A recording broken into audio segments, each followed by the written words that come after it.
I wouldn't necessarily call this a review video, but I kind of wanted to take a look at this packaging mostly. So, this wasn't a figure that was really on my radar. I wasn't really worried about picking up any of these retro card backs, but this Gung Ho was available, and I kind of felt like, if I didn't grab this version, I might regret it later because this is the one that really looks like the Gung Ho I remember from, the old Sunbow cartoon and my original collection when I was a kid. So, anyway, from this angle, it actually looks pretty good, but um, I would say this package has some problems, really.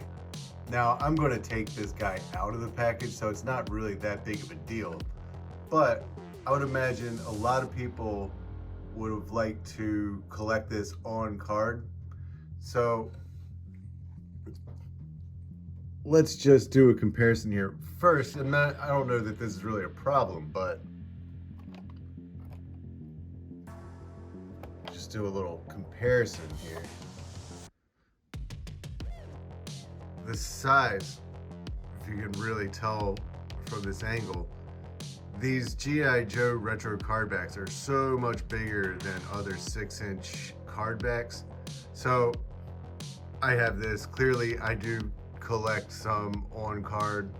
I have actually a good chunk of the Star Wars 40th anniversary card backs. Now, I wasn't planning on collecting this on card. I haven't really been collecting classified. Sorry, I'm holding the phone here. I don't have a mount down here. Anyway, I don't really collect the classified inbox. I do have a pretty significant inbox collection of Star Wars stuff, though. The quality in these cards is just night and day. It's probably hard to really see, but this card on Gung Ho is thin as anything. It's like a piece of paper. And see how bent that is? So I actually didn't get this from Walmart. I got it from Pulse. So I would have expected it to be handled with a little bit more care. And I guess it was, but the box it came in, it didn't really fit in the box. It was smushed in there, and the card was bent. You can see a little crease there. And like I said, I'm taking it out, so it really doesn't matter. But if you're somebody who's trying to collect these on card, like I'm doing with a lot of these, I have a lot of these out of, opened as well. But, this is a good looking card, right? The thickness, and it's not perfect, but the thickness in this that's where you want to be with it. It'll still bend, but it's a little more sturdy than this. This is ridiculous. How far do you want to go down this line if you know this packaging is not really holding up, and a lot of your customers, fans, what have you, are complaining about it? And I would say they're complaining about it with good reason, because if I bought this thinking I was going to put it up on the shelf carded, this version's not that bad. I've seen some online that looked really rough, but it's bent and it's creased. Okay, so that's about all for this. I just wanted to make this little comparison. I am going to open this up. So I'm not sure if I'm going to put this clip in a different video, or if I'm going to make it its own video. So anyway, long story short, the figure looks cool. I'm going to take him out. Maybe I'll add that bit onto this video where we can look at him out of the case or out of the package. So without having my hands on him yet, I think the figure looks really great. The packaging, though, kind of whack. So I hope that when they give us the Mickey Mouse Cobra Commander with the Hiss tank, I was planning on leaving that on card. And I would imagine it should not be bent up since it's going to come in the Hiss tank packaging. But we'll see. And I just hope that when they do that, they give us card a little more closer to what we have here with Darth Vader, rather than what we have here with Gung-Ho. That said, if the card's all bent up, I'll just take the Cobra Commander out. But that's not what I want, so it would be a little bit disappointing. But at the same time, I could see myself wanting to have the Cobra Commander out, so it is what it is. It doesn't matter. These are just toys. It's not the end of the world. But yeah, that's it. So if you're gonna buy this online, I would say expect your card to be busted up. Expect to take it out of the package. If you get one that's not all bent up, congratulations. I guess Hasbro decided to put it in a box that's the right size. Or if you got it from Walmart, yeah, really good luck on that one, because I'm sure if you're watching this video, I'm sure you've seen the other videos that show how bent up and mangled these cards are for the G.I. Joe Retro collection. Okay, all right, that'll be it for this segment. This will either be its own video, or I'll attach this to some other clips in another video. Either way, all right, that's it. See ya. Okay, I decided to go ahead and just open this guy up and make this one video. So, right off the bat, I think the guy looks really cool. But to be honest, I think the colors are a little goofy, but it's very close to the colors of the original figure from back in the day. So I really dig this figure. Also, the accessories, in my opinion, are so much better than what we got with the first Gung-Ho. I really am not too big a fan of the goofy ass Nerf guns or whatever. Now, I don't hate it. I kind of think the original Gung-Ho's Nerf guns don't look that bad, but I much like these more realistic weapons and accessories. Now, he has this backpack, which I think the mold looks really good, but maybe they could have gone a little bit further and maybe hit it up with a little bit more paint, but it is pretty close to the original 3.75 inch toy. So I guess trying to go with the retro. This lighting is not the best. I probably don't need this. Oh, sorry, it's so shaky. Let me just turn this off. Okay, that's actually a lot better. So the knife that has some paint. Gun looks good, just all black molded plastic.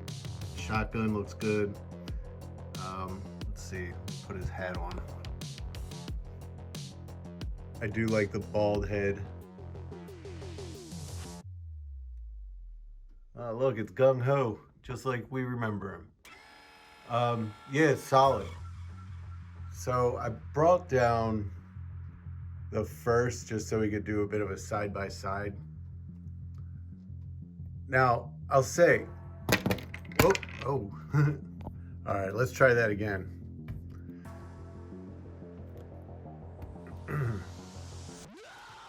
You're standing up fine a second ago. Okay.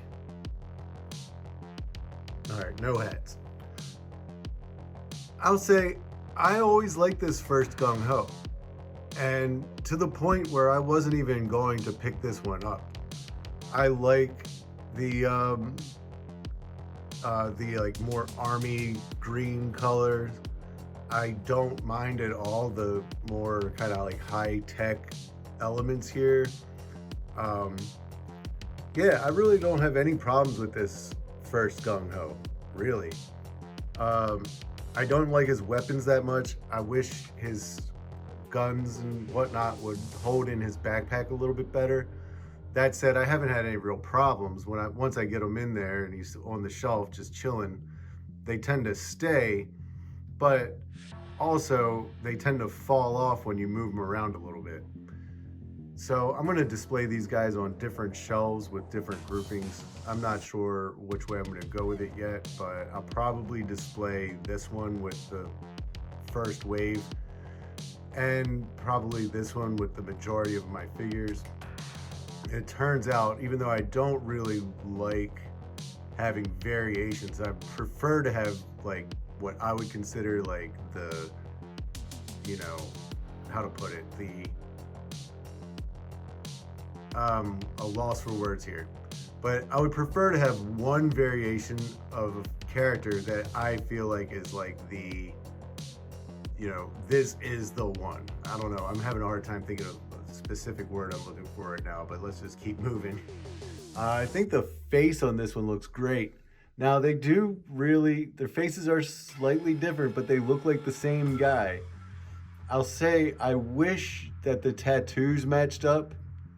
I kind of wish that this figure had this tattoo. Or if this figure had this tattoo, that would be fine too, but I actually like this tattoo more. I like how it takes up more room on his chest. So yeah, I would say that they're both solid. I would also say if you have this one and you like this one, and you're not worried about having a figure that really looks a lot like the original one, this is solid. Easy to get too. He's been everywhere for a long, long time. Actually, also, just to point this out, I like the Joe Pro, you know? They don't put them on every character, but I kind of like how it brings, you know, kind of like a uniform element. Like they're all in the same squad, right? Now, I understand why you wouldn't have it on this figure, because that wasn't part of the original Real American Hero waves. But, yeah, so I'm not really trying to do a comparison of which one's better or worse. I feel like they're both, like, basically the same, really, except for some slight differences. This one's bald, this one has hair, different outfits, different tattoos. But the body is pretty much the same. I mean, I might be mistaken here, so feel free to say so in the comments. But I feel like the legs, arms, I feel like every aspect of this is the same exact figure, except the head mold's a little different and the colors are different, and the soft plastic elements, the vest, the strap-on holster, and the little deal on his legs here, those are all new. But they're essentially the same figure, in my opinion. Having a hard time. Every time I mess with them, somebody falls over. Okay. Well, that's about all I have for you today. I'm going to go ahead and I think throw his accessories on and then just kind of snap a picture, throw that here in the video. But yeah, this is definitely I would say this is the definitive Gung-Ho, and there's the there's the word I was looking for earlier. There's the definitive Gung-Ho. This is kind of like a, I don't know, alternate Gung-Ho. I think they're both really cool figures. I think they're both going to have their space, you know, or their place in my collection. Like I said, I'm probably going to put them on different shelves. I don't really like having the same guy or gal standing next to each other on the shelf, because it kind of, you know, different strokes for different folks, but it kind of messes up the, I don't know, cohesion a little bit for me. Okay, well, until next time, everybody, see ya.